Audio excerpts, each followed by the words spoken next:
Nous partons dans les Alpes-Maritimes, à Gatière, retrouver Marc Brucker. Bonjour Marc, vous êtes aujourd'hui dans une exploitation agricole biologique, une ferme bio qui produit une centaine de légumes grâce à des agriculteurs vraiment heureux. Bonjour Marc.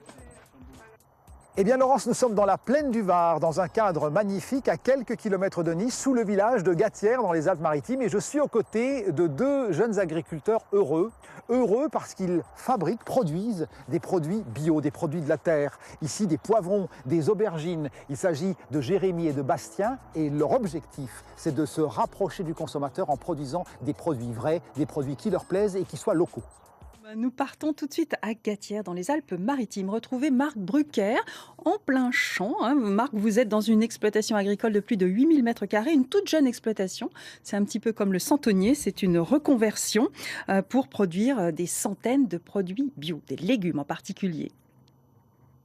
Eh bien, nous nous retrouvons dans cette exploitation agricole bio, ici dans la plaine du Var, sous Gatière. Et je suis aux côtés de Bastien. Alors moi, Bastien, j'aimerais savoir ce que ça veut dire finalement produire bio. Parce qu'on entend dire tellement de choses sur la production bio. Certains disent il y a des produits bio qui sont estampillés bio, qui ne le sont pas. Comment produit-on vraiment bio? Est-ce qu'il y a une sécurité consommateur lorsqu'on achète les produits chez vous, comme c'est le cas de pas mal de gens locaux?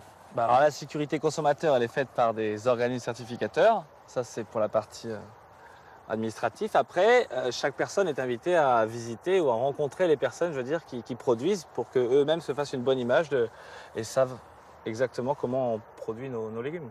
Qu'est-ce qui distingue l'agriculteur bio de l'agriculteur traditionnel?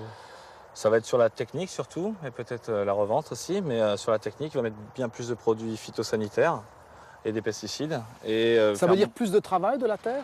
Moins de travail de la terre du coup. Nous, on a plus de temps de travail en bio qu'un agriculteur conventionnel. Et pourquoi vous avez eu envie de produire bio? Pourquoi vous avez créé cette société alors que vous aviez un métier de salarié, vous avez tout lâché pour vous lancer là-dedans? C'est que vous aviez la passion de cela, non? Alors oui, c'est une réorientation déjà, mais je veux dire qui se fait par une passion, qui passe à travers une passion et des convictions sur lesquelles je peux assumer mes convictions à travers ce métier. Et après, je sais. Et c'est quoi votre objectif finalement? Mon objectif à terme est d'arriver à produire sainement et de faire bien mon métier, c'est-à-dire de respecter mon environnement. Et vous avez du plaisir les... quand on vous dit que les produits sont bons? Beaux, bons et surtout qu'ils ne leur fassent pas mal, quoi. On va dire qu'ils ne les rendent pas malades. C'est ça votre objectif numéro un? Bah oui. Le malade pour les humains et pour le sol. Alors, on va essayer de voir un peu comment ça se passe au niveau de la production. Ici, par exemple, vous produisez des fraises, c'est ça, Bastien? Alors voilà, c'est des maras des bois. Oui. Donc c'est une variété qui se rapproche le plus de la fraise des bois.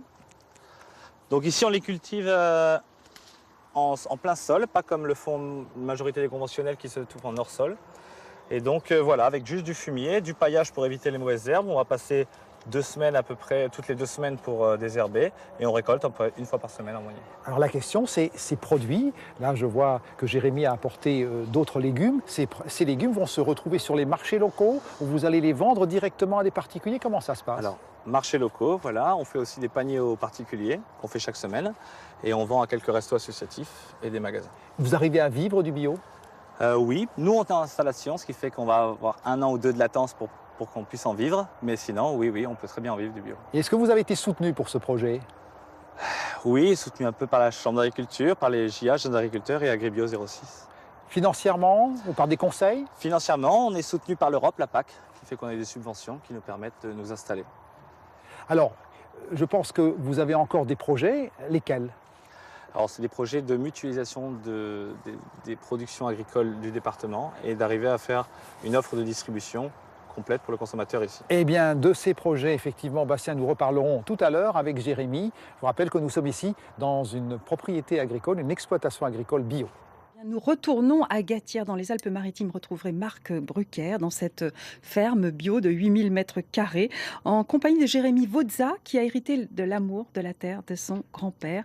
Et vous êtes en présence d'une courgette géante. Vous découvrez sur ces images les salades bio qui sont produites ici, dans cette exploitation agricole bio de Gatière, dans la plaine du Var. Jérémy, vous êtes l'associé de Bastien qu'on a interrogé tout à l'heure. Alors vous, c'est quoi qui vous a emmené au bio? Je crois que c'est la passion avant tout, oui.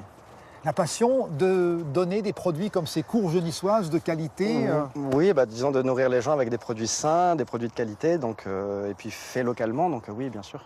Quelle attention particulière vous apportez par exemple à la culture de ce type de produit? Disons que le bio nécessite beaucoup d'observation de ces cultures parce qu'il suffit qu'il y ait une maladie, un insecte qui se développe, donc on est obligé de passer très souvent dans toutes les cultures pour surveiller tout ça, donc pour savoir à quel moment intervenir et pour éviter de mettre des produits tout le temps pour rien, donc oui. Qu'est-ce que vous faisiez avant de vous lancer dans la production bio? Il y a combien de temps que vous avez commencé? On a démarré au début de l'année, donc au printemps. Moi, j'étais plutôt infographiste au départ, donc oui, c'est sûr que ça n'a pas beaucoup de rapport avec l'agriculture, mais oui. Vous avez le sentiment que c'est difficile de démarrer parce que vous démarrez finalement. C'est très compliqué de démarrer, c'est surtout très difficile de trouver du foncier pour s'installer, donc oui, c'est surtout pour ça que c'est compliqué. Oui. Et vous avez la foi, vous arriverez à en vivre? Vous arrivez déjà à en vivre? Oui, la foi, je ne sais pas, mais la passion en tout cas. Et en vivre? À en vivre, on est en démarrage d'activité. En moyenne, on considère qu'il faut 3 ans pour des personnes qui s'installent pour être rentables. Donc oui, pour l'instant, c'est plutôt c'est un démarrage. Donc oui, je pense qu'on pourra être rentable l'année prochaine. Donc on pourra être au-delà des prévisions. Alors on se dirige maintenant vers votre étal, hein, parce que c'est finalement dans votre propriété ici à Gatière que vous vendez aux particuliers. Hein. Oui. Alors qu'est-ce que vous leur vendez? Allez, rapidement. Là, il n'y a pas grand-chose. Hein. Vous avez du choucal, il y a 2 variétés de choucal. Donc le choucal qu'on trouve dans beaucoup de commerces bio, donc le vert clair. Il y a le rouge foncé qui est un petit peu plus rare. Vous avez les blettes à cardes multicolores. Donc là, c'est vraiment un produit très coloré, très attractif visuellement. Il y a la vraie blette de Nice, donc la race de Nice. Là, vous avez les dernières pastèques. On a eu beaucoup de chance de les avoir. On les a plantées très tardives et elles sont quand même venues grâce aux températures qu'on a eues à l'automne. Et puis, il y a les cagettes que vous écoulez finalement auprès de vos particuliers. Qu'est-ce que vous leur mettez? C'est toujours la même cagette ou... Non. En fait, les cagettes sont... en général, c'est nous qui faisons la composition de la cagette. Donc, on proposera à terme à nos clients de pouvoir commander les produits séparément au détail, comme ils pourraient le faire sur un marché. Voilà. Mais pour l'instant, on a surtout fait des paniers, on va dire le panier du producteur. Voilà, et le panier, finalement, permet aux gens de faire quoi? Ils les consomment Oui, on va dire que là, ce sont des petits paniers. On a fait des paniers qui étaient plutôt, en général, en moyenne à 25 €. Donc, c'est des paniers qui sont assez conséquents. Je pense que... Qu'est-ce qu'il y a comme produit à l'intérieur? Alors là, vous avez des aubergines. Vous avez 3 variétés d'aubergines. Les choucals que je vous ai présentés, les blettes, les pastèques. Il y a quelques poivrons. Donc voilà, il pourrait rajouter quelques fraises qu'on n'a pas mises aujourd'hui. Voilà. Alors, vos projets pour demain, parce que vous vous intéressez forcément à l'avenir. Oui, alors oui, c'est très important. Disons qu'on a comme projet de regrouper les productions du département pour pouvoir fournir à nos consommateurs, à nos clients, des produits à des paniers les plus complets possibles. Donc voilà, donc ça c'est vraiment l'objectif premier, oui. Eh bien, écoutez, je vous remercie, en tout cas, Jérémy, de nous avoir accueillis dans votre exploitation, directement sur votre étal. Et je rappelle que nous sommes ici dans une ferme bio, on peut la qualifier comme ça, une ferme bio qui a pas mal de succès et qui est tenue par 2 trentenaires plein d'avenir. Merci beaucoup Marc Brucker et à l'équipe qui était sur place pour assurer ce duplex, Corinne Carmassi et Guy Perret.